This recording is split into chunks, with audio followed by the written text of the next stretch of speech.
నూలు నూలులో శతాబ్దాల గౌరవం, పట్టు పరంపరకు ప్రతీక, సంప్రదాయానికి శాశ్వత చిరునామా సఖీ. సుమన్ టీవీ ప్రేక్షకులకు నమస్కారం. ద్వాదశ రాశుల్లో చిట్ట చివరి రాశైన మీనరాశి వారికి ఏప్రిల్ 16 నుంచి 30వ తారీఖు వరకు ఎలా ఉండబోతుంది, ఏం పరిహారాలు పాటించాలి, ఈ వివరణ అంతా కూడా తెలియజేయడానికి ప్రస్తుతం మనతో పాటు ఉన్నారు సంకల్ప మందిర్ నిర్వాహకులు, ప్రముఖ జ్యోతిషులు బ్రహ్మశ్రీ నందిబట్ల శ్రీహరి శర్మ గురువు గారు ఉన్నారు. మాట్లాడదాం. గురుగారు నమస్కారం. గురుగారు, వాగర్థావ్యవ సంపృక్తౌ వాగర్థ ప్రతిపత్తయే జగతః పితరౌ వందే పార్వతీ పరమేశ్వరౌ. ఆదిత్యాయ చ సోమాయ మంగళాయ బుధాయ చ గురుశుక్రశనిభ్యశ్చ రాహవే కేతవే నమః. శృంగేరి జగద్గురు పీఠాధిపతులకి, కంచి పీఠాధిపతులకి నమస్కారములు తెలియజేసుకుంటూ కార్యక్రమాన్ని ప్రారంభిద్దాం. గురువుగారు, మరి మీనరాశి వారికి ఎలా ఉండబోతుంది ఏప్రిల్ 16 నుంచి 30వ తారీఖు వరకు? పూర్వభాద్ర నక్షత్రం 4వ పాదం, ఉత్తరాభాద్ర 1, 2, 3, 4 పాదాలు, రేవతి నక్షత్రం 1, 2, 3, 4 పాదాలలో జన్మించిన వాళ్ళు మీనరాశి వారికి చెందిన వారిగా చెప్తారు. గమనించుకున్నట్లయితే కుంభరాశిలో రాహువు, మీనరాశిలో శని, కుజ, బుధ గ్రహ సంచారము, అలాగే 2వ ఇంట మేషరాశిలో రవి సంచారము, శుక్రగ్రహ సంచారము 19వ తారీఖు వరకు మేషరాశిలో, 20వ తారీఖు నుంచి వృషభ రాశిలో సంచారము, అలాగే గురుగ్రహము మిథున రాశిలో సంచారం చేస్తూ ఉండడం, మరియు సింహరాశిలో కేతువు. గమనించుకున్నట్లయితే ప్రధానంగా ఈ యొక్క మీనరాశిలో జన్మించినటువంటి వాళ్ళకి కేతుగ్రహము చాలా అనుకూలంగా ఉంది. అలాగే శుక్రగ్రహం కూడా సంపూర్ణంగా అనుకూలంగా ఉంది. ఈ శుక్రగ్రహ ప్రభావం వలన సోదరీమణులు కావచ్చు, తోటి ఉద్యోగినులు కావచ్చు, నైబర్స్ కావచ్చు, ఇంట్లో ఉన్నటువంటి తల్లి, అలాగే కట్టుకున్న భార్య, తోడబుట్టిన వాళ్ళు, బంధువులు, ఎవరైనా ముఖ్యంగా స్త్రీల వలన సహాయ సహకారాలు ఎక్కువగా పొందుతారు. అలాగే కొత్త స్త్రీలు పరిచయం అవుతారు. దీన్ని బట్టి మనం తెలుసుకోవాల్సినటువంటిది ఏంటంటే, ముఖ్యంగా స్త్రీలతో గనక ప్రేమతో గనక ఉన్నట్లయితే అన్ని విధాలుగా వాళ్ళు సహాయ సహకారాలు అందిస్తారు. ఇది ఒక శుభ పరిణామంగా చెప్పవచ్చు.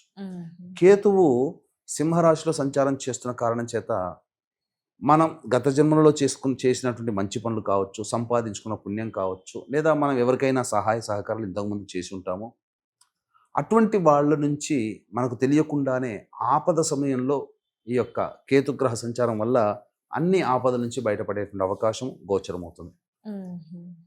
కానీ మిగతా గ్రహాలు ఏమాత్రం కూడా అనుకూలముగా లేవు.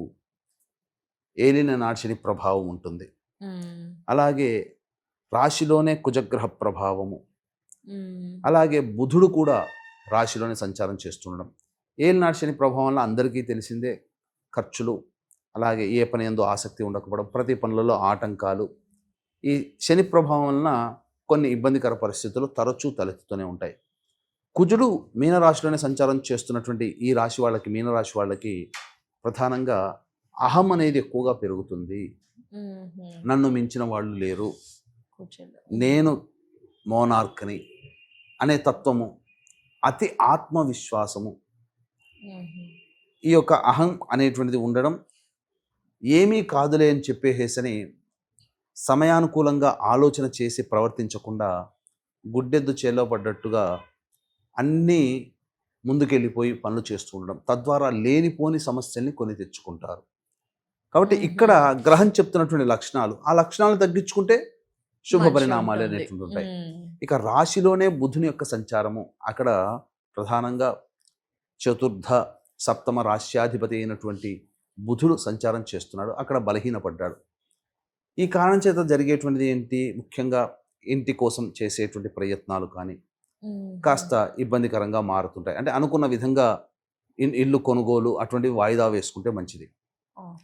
అలాగే స్టాక్స్ మార్కెట్ పెట్టుబడులు పెట్టకపోవడం చాలా మంచిది. ఎవరికైనా డబ్బు అప్పుగా ఇవ్వకపోవడం మంచిది. ధనపరమైన లావాదేవీలు ఎంతవరకు తగ్గించుకుంటే అంత సేఫ్ సైడ్లో ఉంటారు. అంటే ఒక గ్రహం వల్ల మనకు చెడు జరుగుతుంది అనుకున్నప్పుడు ఆ గ్రహం వల్ల వచ్చే చెడుని మనం ఎంతవరకు తగ్గించుకుంటే అంతవరకు అంత మేర లాభపడతాం, నష్టాన్ని అంతవరకు తగ్గించుకోగలుగుతాం ప్రాక్టికల్గా. ఇక అర్ధాష్టమ గురు ప్రభావం చెప్పాల్సిన పని లేదు. ఏ పని యందు కూడాను అనుకూలతనివ్వడు. ప్రతి పనులలో ఆటంకాలు ఉంటుంటాయి, సహాయ సహకారాలు ఉండకపోవడం, అలాగే ప్రధానంగా సమస్యలు ఉంటుంటాయి.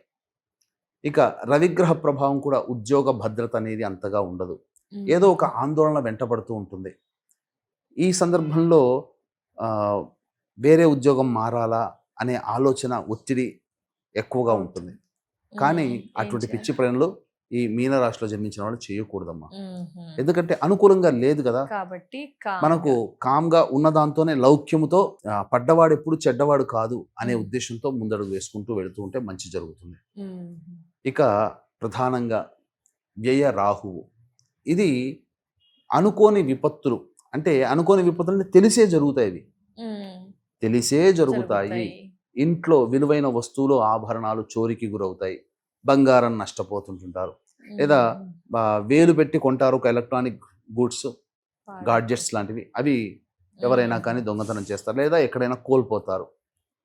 అక్కడక్కడ కొన్ని చోట్ల అగ్ని ప్రమాదాలు కూడా జరిగే అవకాశాలు గోచరం అవుతుంటాయి. కాబట్టి జాగ్రత్తలు పాటించాలి. ఏది ఏమైనా మీనరాశిలో జన్మించినటువంటి వాళ్ళు ఒక శుక్రగ్రహం, కేతుగ్రహము తప్ప మిగతా అన్ని గ్రహాలు సానుకూలంగా ఫలితాల్ని ఇవ్వని కారణం చేత ఎవరి ఇష్టదైవం ఉంటుందో, ఎవరి కులదైవం ఉంటుందో ఆ దేవతల యొక్క పాదాలని ఆశ్రయించడం తప్ప ఇంకా వేరే మార్గం లేదు. పుణ్యం ఎక్కువగా చేసుకోవాలి. ఈ సమయంలో మనం ఎవరితో కూడాను వాగ్వివాదాలు పెట్టుకోకూడదు. ఇక ఏప్రిల్ 20వ తేదీన అక్షయ తృతీయ వస్తుందమ్మా. ఆ రోజు మహిమాన్వితమైన రోజు. ఆ రోజు చేసినటువంటి పూజ కానీ, హోమం కానీ, యజ్ఞము కానీ, అలాగే దానము కానీ, దేవతకి సమర్పించిన పుష్పము కానీ, పత్రము కానీ 1,000,000 రెట్ల ఫలితాన్ని మనకు ఆ ఒక్క రోజులోనే వస్తుంది. అందరూ ఇటువంటి పూజలు చేసుకునే అవకాశం ఉండదు కాబట్టి వాళ్ళ తరపున మన పీఠమాధ్వర్యంలో అక్షయ తృతీయ రోజున సాయంకాలం 6 గంటలకి సర్వదోష నివారణ పూజలు, హోమాలలో భాగంగా జాతకరీత్యా కలుగు విద్య, వివాహ, ఉద్యోగ, దాంపత్య, అనారోగ్య సమస్యల నివారణకి నవగ్రహ పాశుపత హోమం, మృత్యుంజయ హోమం, రుద్రహోమం, అలాగే సుదర్శన హోమము, లక్ష్మీ మూలమంత్ర సంపుటిత లక్ష్మీ సూక్త హోమాలు జరిపించి శక్తిపాతము చేసినటువంటి కరుంగలి మాల ఇవ్వడం జరుగుతుంది.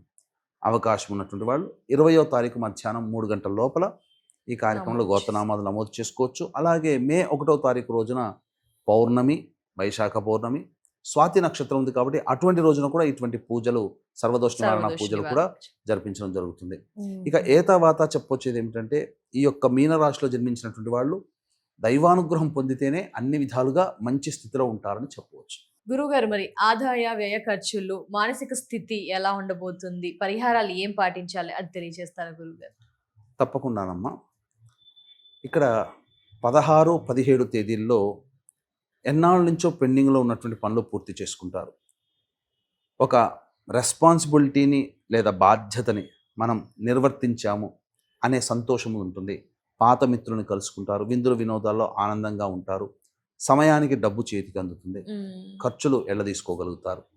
18, 19 తేదీల్లో మాత్రం ఉద్యోగ సంబంధమైనటువంటి విషయాల్లో కాస్త అలజడి ఉంటుంది, ప్రశాంతత ఉండదు. చేస్తున్న ఉద్యోగంలో మనకేదో నష్టం జరుగుతుందనే భయం ఉంటుంది. అధికారుల ఆగ్రహానికి గురయ్యే అవకాశం ఉంటుంది. వ్యాపారంలో, వృత్తుల్లో నష్టాలుంటాయి. డబ్బు ఖర్చు ఎక్కువగా ఉంటుంది. కుటుంబ సభ్యులతో వాగ్వివాదాలు జరుగుతాయి. జాగ్రత్తలు పాటించాలి. ఇక 20, 21వ తేదీల్లో ముఖ్యంగా స్త్రీల నుంచి సహాయ సహకారాలు అందుతాయి. అన్ని విధాలుగా మంచి జరుగుతుంది. రాని బాకీలు వసూలవుతాయి. ధనపరమైన సమస్యలన్నీ తీరుతాయి. సుఖ సంతోషాలతో ఆనందంగా గడుపుతారని చెప్పవచ్చు. ఇక 22, 23 తేదీల్లో ఆరోగ్యం పట్ల శ్రద్ధ వహించాలి. వాహనం నడిపేటప్పుడు జాగ్రత్తలు పాటించాలి. అలాగే గృహ మరమ్మతులు, వాహన మరమ్మతులకి ఎక్కువగా ఖర్చులు అనేటువంటివి జరుగుతాయని చెప్పవచ్చు. అయితే పెద్దల ఆగ్రహానికి గురే అవకాశాలు ఎక్కువగా ఉన్నాయని చెప్పవచ్చు.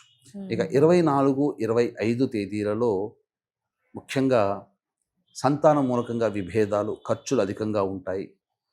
అలాగే ఆలోచించి చేసిన ఏ పని కూడాను ముందుకు సాగదు.